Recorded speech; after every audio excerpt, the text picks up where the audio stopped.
Hello, everybody. This is Michael Forman. I am with Networking Unleashed, Building Profitable Connections. And today I have an amazing guest. His name is Jamie. We've been friends for about 50 years, but we both started in New York, worked our way down to Georgia, and he started really as a creative director on up to his owning his own business. But let me introduce you to Jamie and let him discuss everything with you. Jamie? Hi, Michael. Sure. So my background starts even earlier as an entrepreneur. I started a lawn mowing business with my brother, my twin brother, identical, at the age of 13, and actually ran that business for 10 years. My brother and I put ourselves through school, had money to buy houses when we got married later on in our 20s, and kind of started the networking and relationship building on marketing our landscape business. Basically, really saying hello to people and explaining what we could do and letting the work really prove itself. Most of the work we got, even starting then, was referral due to the great work we did. And that lesson actually has followed me throughout my life. And I could elaborate a little more on that later on. I went to Parsons School of Design for Communications and then VSA for additional courses. My first job out of college was working, if anyone can remember, we used to do paste up. And Sure. basically, that's when you made a mechanical to go to the printer to get printing. So the funny story is, as I was working at a Parsons, there was a sign above this big classroom saying computer room. And I'm going, what was that? And what's going on? And I learned later on at my first job that PCs, basically Macs, were coming in and were going to be used to actually create mechanicals. So part of my networking, I got a job working for Timeplex in their production department where we were doing 1,000-page mechanicals, believe it or not, for all the instructional books. And I'm sitting there, and remember me, I see all these new computers. There was 5 production people in there. I was a freelancer, and they liked my work and they said, "Hey, do you know about computers?" I said, "Sure." Of course, I didn't know a damn thing. Of course. I picked it up very quickly. Apple was very intuitive. Matter of fact, in good corporate sense, we worked on 6 months on the application. It was called Interlace. And then 6 months later, they sent us a trainer. And of course, we've been working 6 months in this platform and then started training the trainer because we were doing things like illustrations in this basic page layout system. The instructor home with a lot of hints and different aspects of the platform that can be used in laying out these books. So I know that was a little long of an intro. After that, I moved to Atlanta and started in a production house, a company called SFI, Standard Forms Incorporated. So you can imagine they were around for a long time and then making a shift like every printer to digital. And then I helped build their production studio and then became involved in sales and networking and doing business presentations. What do you Okay. think, Mike? Was that what else do you need? Let me ask you a question. What personal experience impacted your business sense the most? Like I have the right and left brain. Most people have right, most people have left. I definitely have the creative side, but I do have the business side since I ran my own business. So I was always aware of ROI. Great, Sure. everyone wants ROI. I was able to get into management and sales, and not as a true salesperson, more as a networking and kind of category expert.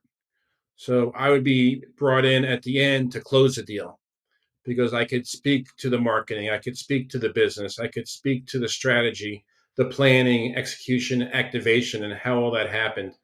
And again, in my career, it was always transitioning to digital, and obviously today it's 100% digital.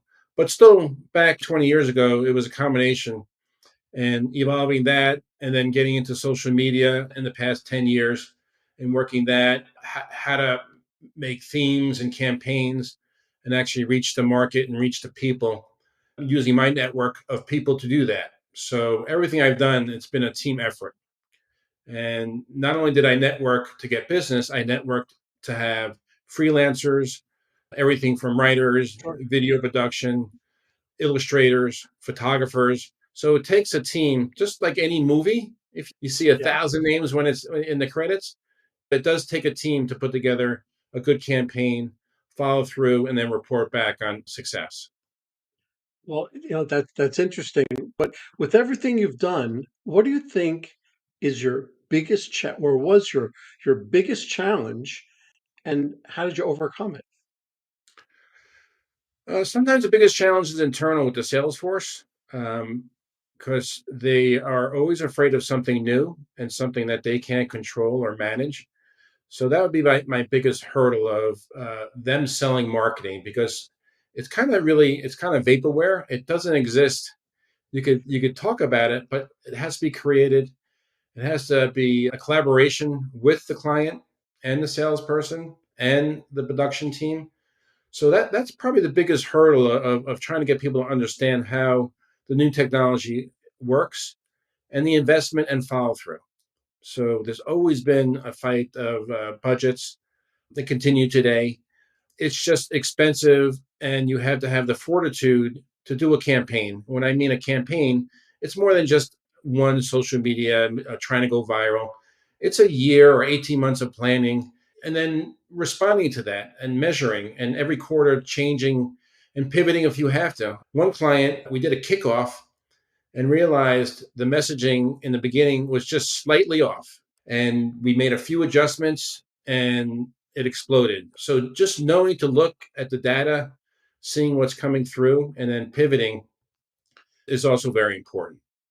So So you're those not, are the things I've learned throughout my career. yeah, That so it's really not a one and done type situation. It's you have to constantly look at it and evaluate it and pivot where you aren't, so to speak, you con- know? correct. And I was heavily into B2B, so it's not B2C. It's not a product. We did some product marketing, but for the most part, we were B2B. Selling enterprise accounts, get brand awareness for enterprises. For printers. Things that are very hard to market because you're competing against an industry that's been around 100 years and trying to introduce new technology. Sometimes it's a tough sell that it's a little more expensive, but in the end, it's the ROI is substantial. You talk about the ROI often, but here you are, you owned a business when you were 13 Hmm. and networked and marketed everything that you had to do on up to CEOs. So for somebody just starting out, what type of a networking tip or what could you suggest somebody to do to really that they can start tomorrow and really just start networking and getting out there? Well, one of the best network is friends and family. You just have to ask. Just have to ask, do you know someone? And just get me an introduction. Cold networking today is tough just due to you could throw a resume out there and you're competing against thousands. And you're also competing against the bots that's really going to select you that may or may not be a good fit.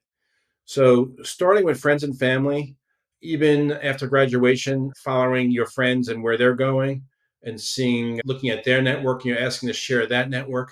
It's really right there in front of you. You just have to ask and don't rely so much on actually the social network online and so forth. This is really a make a phone call, do an email, try to do a one-on-one and tell people what you're looking for and how they could help you. Again, filling out applications, not a bad thing, but again, you're competing against so many. When you have a warm introduction saying, Michael, I have a friend who has a position open. I'm going to connect you with him, whether it's a phone call, email, or text, is going to go a long way. And that goes throughout business. It's about relationships. Starting new relationships is like starting a new friendship. It's not easy. You have to have the same legs or the same mind of what the target audience is as far as selling and understanding that audience. So having a warm introduction is really the best networking advice I could give. And that's really how I've worked my whole career, not only with the corporate, but when I had my own agency, Atomic Wash, it was through referrals. We were referral based. We did try the social media. My partner was kind of into that and we spent money, but our best success was me pounding the pavement, calling up friends that moved to new businesses and had a new position and say, all right, I'm going to give you 2 months and I want to knock on that door and just get an introduction. One of the business biggest successes was just doing a quick presentation of a PowerPoint. Now, this wasn't an ordinary PowerPoint, it was a video PowerPoint with a storyline and voiceover. And it was kind of wowed the audience. And when they started talking about how we could do this within our agency, you have them one. And that one presentation led to millions of dollars worth of business in a 5-year relationship until they got acquired. So you don't always have to have the biggest agency. You just have to have really good content and really smart presentations that tell your story succinctly. Yeah, you would have to get to the know, like, and trust, right? To know you, to like you, and to trust you. But that trust factor is like the biggest factor because everybody knows you. Listen, they love you. You're a nice guy. Right. Now, do they like you? Well, then you're kind of, fit with a little bit. But trust you. That's the number one thing. So when you're making that presentation and you're getting to them and all of a sudden they know you, they like you, and all of a sudden they trust you, you can do wonders. Exactly. And you really start off, just ask for a small project. It doesn't have to be a $100,000 project or a $10,000 project. The first project that we did for that $1 million client was $2,500, Yeah. and we proved it ourselves. We got it on time, and they loved it. They gave us a few more. Then we got to a presentation, a PowerPoint presentation. Then we got to trade shows. Then we got to social media, and then we got to branding. So really, the way we built trust was building success, and it's really success for the client. I'll tell you a story where I started in production, I worked my way up to VP of Creative Services. I had 14, over the 13 years, I had 14 bosses. So every time I'd have a new boss, I'd have a meeting and I'm saying, here, I'm here to make you, that's what my job is. This is what I did for your predecessor. And we were making success. Unfortunately, he made some other mistakes, not in marketing, but was replaced or moved on in the company. But I could do that for you. And that was my pitch. And every time I did that, I would go on and build success for that executive. And that's kind of how we just built success. Let us prove ourselves by showing you what we could do and how we never fail. That's one of the things that we said. We never fail. If it takes us 10 times to reach that goal and that expectation that you have, the price is not going to go up. We're going to get there, because Yeah, right. if we missed it, if we failed, that's on us. It's not always on you. Now, a lot of times the clients didn't know what they want and they would give us misdirection, but we would evolve it fairly quickly. And you kind of learn that, all right, this one may just, what I would call, this is a marketing project. So we didn't make any money on it, but we proved that we could take something that's really difficult that they couldn't articulate and build success and have something that they could show to their executives and superiors and be proud of. And that's what we did. And then the ROI would be better. So it was really, again, collaboration and coordination with our clients and with our staff, the dedication of working late, working weekends sometimes, just an agency life, and the highs and lows of really busy. And then sometimes we'd have a gap. But Chris and I built a business, and our practice was to have enough money in the bank to support all payroll and all expenses for a year. It took us about 3 years to build that. So we were confident that even in a low, we could support our staff. We had a staff of 10 at the highest point, and we could support them for a year. Of course, knowing we would get more business, we were confident we could do that. But we never wanted to lay anyone off. We all were been in that position, and we were not going to do that. And we did not do that. And then we got acquired by a business and sold, and then worked for another 5 years for that corporation. So let me ask you a question. So you've told me all sorts of networking and marketing ideas, how you made it, and everything else. Tell me, What's your favorite marketing tactic? You know what? Getting someone out to lunch or dinner Yeah, kind of breaks the barriers. for me, it's always around food. You Take know me to what? dinner. Exactly. Have drinks, have coffee. It just takes it out of the office and you can have a conversation. You talk a little about families, get a little more history about them, get some of their true pain points and how Okay. we could provide solutions to those pain points. And that's what our job is. We're there to help That, them. that, that's the number one thing. Everybody's got a problem. Every business, everybody. And what you have to do is you have to find a solution to that problem. And if you do that, reasonably priced, you're going to make it, Yes. so you'll have everything. So let's try to close this up here a little bit and give me your number one takeaway that my audience can start doing tomorrow if they wanted to start networking. It's a big question, by the way, because Yeah. I I would recommend doing a few different things. Social media, as far as your social media, your friends and group of family is a good place to start. You can tell people that, hey, I'm looking for a job or I'm looking for a project.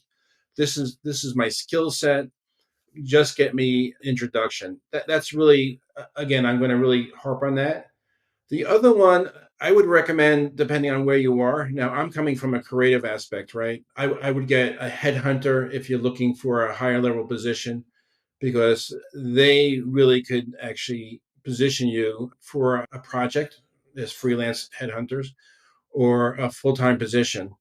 They really help. And I've had great success actually hiring from them over the past 30 years and it's a great way to expand your network that you would never be able to get to. So they're getting you that warm introduction, saying, I have a perfect person for your firm, and they have this skill set, and keep your resume current and to the point, because that's what people want to see. They want to see what you can do, how you could think.